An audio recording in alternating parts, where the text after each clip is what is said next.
Clarity రావడానికి, ఆయన ఆ లెవెల్లో ఉండడానికి కొన్ని క్వాలిటీస్ ఉన్నాయి కదా. అర్జున కూడా ఆ లెవెల్లో ఉండడానికి, భీముడు ఆ లెవెల్లో ఉండడానికి, ఎవరైనా ఆ లెవెల్లో ఉండడానికి కొన్ని క్వాలిటీస్ ఉంటాయి.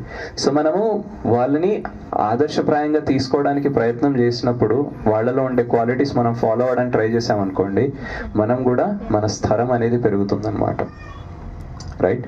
సో ఇవన్నీ ఎందుకు ఈరోజు మనం డిస్కస్ చేస్తున్నామనంటే, మనకి ఎవ్రీ బర్త్డేతో పాటు మనం ఎదుగుతూ ఉంటాము. రైట్. పోయినసారి బర్త్డేకి ఈ బర్త్డేకి మనం అలానే ఉన్నాం అనుకోండి, so we are just getting old, we are not growing. మనం పాత పడుతున్నాం కానీ మెరుగుపడట్లేదు. చెట్టుకు కూడా వయసు ఉంటుంది కానీ ఉపయోగం ఉందా? Isn't it? సో ఎన్నో సంవత్సరాల నుంచి ఉంటాయి చెట్లు, వందల సంవత్సరాల నుంచి ఉంటాయి. Isn't it? బట్ మనం కూడా అలాగే జస్ట్ ఏజ్ పెరుగుతుంది కానీ గ్రో అవ్వట్లేదు, బుద్ధి పెరగట్లేదు, మన కాంట్రిబ్యూషన్ పెరగట్లేదు అనుకోండి, దీని ఏమైనా యూజ్ ఉందా? లేదు. రైట్. సో భక్తి ఏం చేస్తుందంటే ప్రతిదినం మన గ్రోత్ గురించి మాట్లాడుతుంది, మన ఎదుగుదల గురించి మాట్లాడుతుంది అనమాట. సో ఈ బర్త్డేకి నేను ఎలా ఉన్నానో, నెక్స్ట్ బర్త్డేకి ఎలా ఉండాలనుకుంటున్నానో ఈరోజు మీరు అనుకొని ఏం చేయాలి, వాటిపైన వర్కౌట్ అనేది చేయాలి. Right. So for example, me life ఇమీడియట్గా మారాలి అని అంటే ఒక్క పని చేయడం స్టార్ట్ చేయండి. ఈ రోజు నుంచి నా నెక్స్ట్ బర్త్డే వరకు నేను ఓన్లీ నిజాలు మాత్రమే చెప్తానని ఒప్పుకోండి. మీ లైఫ్ డెఫినెట్గా మారిపోతుంది. రైట్. సో నా పర్సనల్ ఎగ్జాంపుల్ చెప్తాను. ఇప్పుడు జనరల్గా ఒక ప్రభుజీ వేరే మాతాజీస్తో మాట్లాడుతున్నారు అనుకోండి, వైఫ్కి డౌట్ వస్తుందా రాదా?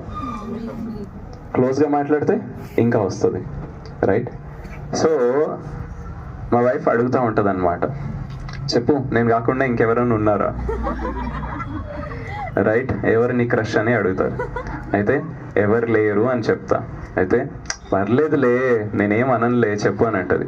నేనన్నా, నువ్వు ఇట్లా 2-3 సార్లు అడిగి నన్ను ఇబ్బంది పెట్టడం, నువ్వు బాధపడడం ఇట్లాంటివి జరగకూడదు కాబట్టి నేను ఎవ్రీ టైం నిజం మాట్లాడతాను.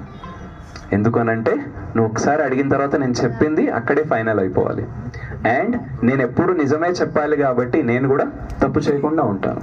Isn't it? సో మనం నిజం చెప్పడం వల్ల ఏమవుతుంది తెలుసా, మనము చెప్పింది చేసింది చెప్పాల్సి వస్తుంది కాబట్టి ఏం చేస్తాము, కరెక్ట్ చేస్తామా రాంగ్ చేస్తామా? కరెక్ట్ చేస్తాము. సో ఫస్ట్ ఫౌండేషన్ ఏంటి? We should be truth seekers, truth speakers. మనము నిజం కోసం అన్వేషించాలి, నిజం మాత్రమే మాట్లాడాలి.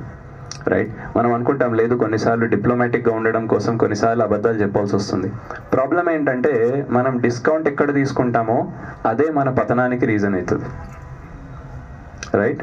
సో అందుకనే ఫస్ట్ థింగ్ ఏంటి, we have to be truth seekers